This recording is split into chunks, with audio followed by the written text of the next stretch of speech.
Pemirsa, istri mantan Kapolri Hugeng Iman Santoso, Meriati Hugeng atau Eyang Mary meninggal dunia di Rumah Sakit Polri Jakarta Timur pada Selasa siang. Eyang Mary meninggal dunia di usia 100 tahun setelah sempat menjalani perawatan medis.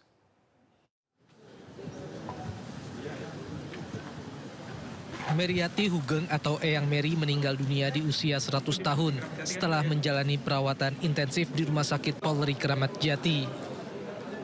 Kendati demikian, belum diketahui pasti apa penyakit yang dialami oleh Eyang Mary atau istri dari mantan Kapolri almarhum Jenderal Purnawirawan Hugeng Iman Santoso.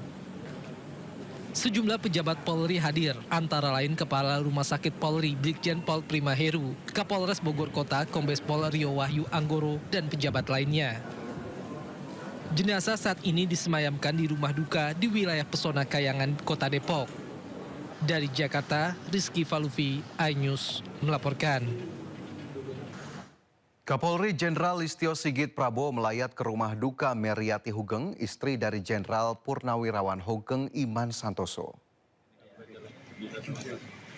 Jenderal Listio Sigit datang ke rumah duka bersama dengan Wakapolri Komjen Dedi Prasetyo. Setibanya di rumah duka, Kapolri beserta rombongan langsung mendoakan almarhumah dan menyampaikan bela sungkawa kepada pihak keluarga. Pada awak media, Kapolri juga menyampaikan dukanya yang mendalam atas kepergian Meriati Hugeng atau biasa disapa Eyang Mary.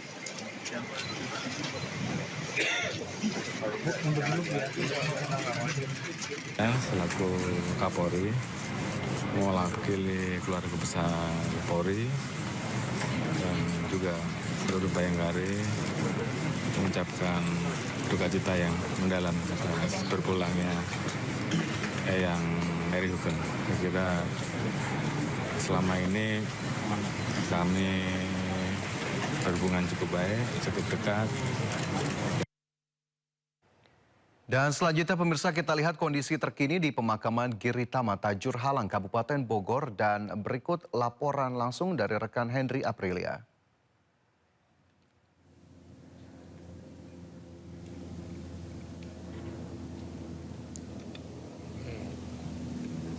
Ya, baik Fajar dan juga pemirsa, untuk saat ini proses dari pemakaman wafatnya Ibu Meriati Hugeng atau akrab disebut dengan Eyang Mary. Proses pemakaman ini sendiri dilangsungkan di kawasan Bogor, tepatnya di tempat TPBU Giritama Bogor. Dan kemudian untuk saat ini pun Kapolri sendiri pun juga sudah tiba bersama dengan jajarannya. Ini sudah tiba dalam proses pemakaman bersama dengan keluarga dari almarhum Meriati Hugeng atau akrab disebut dengan Eyang Mary, yang mana memang dalam proses pemakaman ini jadi akan dilakukan dalam proses upacara pemakaman kedinasan Polri. Dan kemudian tidak hanya itu, informasi yang kami dapat sampaikan berkaitan dengan proses pemakaman sendiri, jenazah ini sudah tiba di pukul 11.25 waktu Indonesia Barat, yang dimana memang sebelumnya dibawa dari kediamannya yang berada di kawasan Depok. Dan tentu Fajar dan juga pemirsa, kita akan saksikan bersama-sama bagaimana proses pemakaman dari almarhum Meriati Hugeng atau akrab disebut dengan Eyang Mary, yang kemudian ini kalau kami dapat ceritakan bahwa Eyang Mary sendiri merupakan istri dari mantan Kapolri Jenderal Hugeng Iman Santoso pada saat itu di tahun 1968, kemudian juga wafat pada hari Selasa 3 Februari 2026. Dan untuk itu pun untuk proses upacara sendiri ini untuk saat ini sedang berlangsung. Dan juga kalau kami lihat ini dihadiri oleh pejabat umum dari kepolisian, kemudian juga ada beberapa keluarga, dan kami lihat pun juga ada Kapolri yang juga ikut hadir dalam proses pemakaman itu sendiri. Kita akan saksikan bersama-sama Fajar bagaimana proses dari pemakaman sendiri yang dilangsungkan di TPBU Giritama Bogor. Fajar. Pejabat utama Mabes Polri dan keluarga yang berduka cita. Ya, tahun Anda Henry, siapa saja yang sudah hadir langsung di upacara pemakaman pada siang hari ini? Perlu kami sampaikan bahwa yang bertindak selaku inspektur upacara. Ya, baik Fajar dan juga pemirsa, berkaitan dengan beberapa pejabat kepolisian yang sudah hadir. Salah satunya adalah Kepala Kepolisian Republik Indonesia Jenderal Listio Sigit, Jenderal Polisi maksud kami, Listio Sigit. Kemudian juga ada beberapa keluarga dan juga kami lihat jadi ada pejabat umum kepolisian yang juga sudah hadir.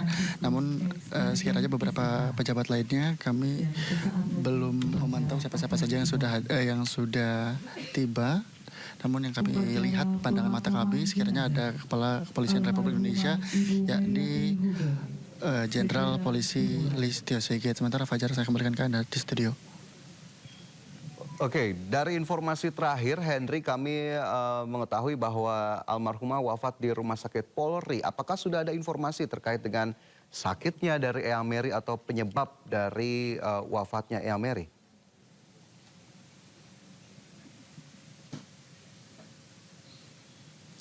Ya baik, berkaitan dengan informasi tersebut tentu kami pun awak media masih menunggu apakah nantinya juga dari pihak keluarga berkenan untuk menyampaikan berkaitan dengan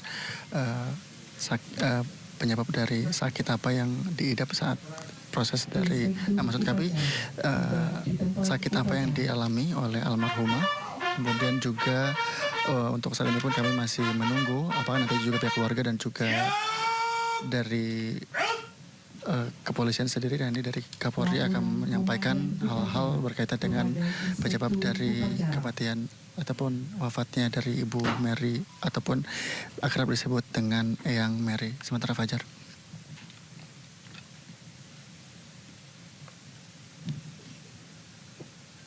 Oke, baik rekan Henry, terima kasih atas laporannya langsung dari lokasi pemakaman istri mantan Kapolri Jenderal Hugeng Iman Santoso. Selamat bertugas kembali. Dan pemirsa, kita bergeser ke informasi lainnya. Presiden Prabowo Subianto mengklaim proyek makan bergizi gratis selama 1 tahun pelaksanaan telah berdampak pada ketersediaan lapangan pekerjaan. Menurut Presiden, MBG sudah menciptakan setidaknya 1 juta lapangan kerja. Prabowo mengatakan 1 juta lapangan pekerjaan itu berasal dari 22.000 dapur umum yang sudah beroperasi di seluruh wilayah Indonesia. Prabowo menyebut dalam satu desa yang terdistribusi MBG, paling tidak terdapat 10 hingga 20 orang yang bisa bekerja sebagai pemasok bahan pangan. Kepala negara mengklaim lapangan pekerjaan yang tercipta dari pelaksanaan makan gratis itu akan bertambah seiring capaian penyaluran ke penerima manfaat. Menurutnya akan tercipta hingga 5 juta lapangan pekerjaan baru bila MBG sudah tersalur untuk 82 juta orang. Saya buktikan kepada saudara-saudara, Prabowo Subianto sebagai Presiden Republik Indonesia, saya telah menghasilkan sekarang 1 juta lapangan kerja. Hanya dari MBG. Di ujungnya kalau kita sampai 82 juta, kita akan menciptakan 3 sampai 5 juta lapangan. Pemirsa, Federasi Futsal Indonesia menjajaki kerjasama strategis dengan Afghanistan untuk pengembangan futsal. Kerjasama ini juga termasuk membuka peluang menuju Asian Games hingga Olimpiade. Duta Besar Afghanistan untuk Indonesia Maulawi Saudullah Baloh bertemu Ketua Umum Federasi Futsal Indonesia Michael Victor Sianipar di Park Tower MSC Center Jakarta Pusat. Pertemuan ini untuk membahas kerjasama mengembangkan cabang olahraga futsal serta menjadi langkah awal kolaborasi futsal lintas negara. Dengan kerjasama ini, kedua negara menyepakati pengembangan futsal secara bersama, salah satunya dengan mendorong futsal masuk ke ajang multi-event internasional.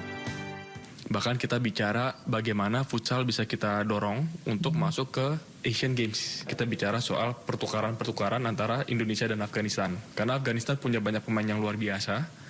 Dan dari Pak Menteri Afghanistan ini menyampaikan harapannya pemain-pemain Afghanistan juga bisa ada yang main di klub-klub di Indonesia. Selain pembahasan level internasional, FFI dan Afghanistan juga membuka peluang pertukaran pemain di tingkat klub. Dari Jakarta, Berliana Mileni, Andri Setiawan, Surya Lisanto, iNews melaporkan.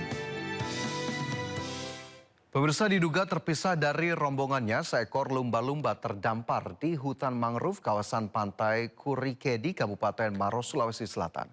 Warga sempat mengevakuasi hewan mamalia tersebut ke laut, namun kembali terdorong ke saluran irigasi tambak milik warga. Iya lumba-lumba. Warga dihebohkan dengan penemuan seekor lumba-lumba terdampar ke darat dan terjebak di hutan mangrove di kawasan Pantai Kurikedi, Kecamatan Marusu, Kabupaten Maros, Sulawesi Selatan. Dengan menggunakan alat seadanya, warga berupaya menyelamatkan hewan mamalia laut sepanjang 1,7 meter ini. Warga terpaksa memikul lumba-lumba karena di sekitar lokasi penemuan terdapat banyak akar dan duri pohon mangrove yang beresiko melukai. Diduga lumba-lumba itu terpisah dari rombongan dan terjebak. Sudah naik di darat, kemudian berada di dalam mangrove. Jadi ikan ini sudah sudah tidak tergenang oleh air tadi. Hingga warga berinisiatif untuk mengangkut.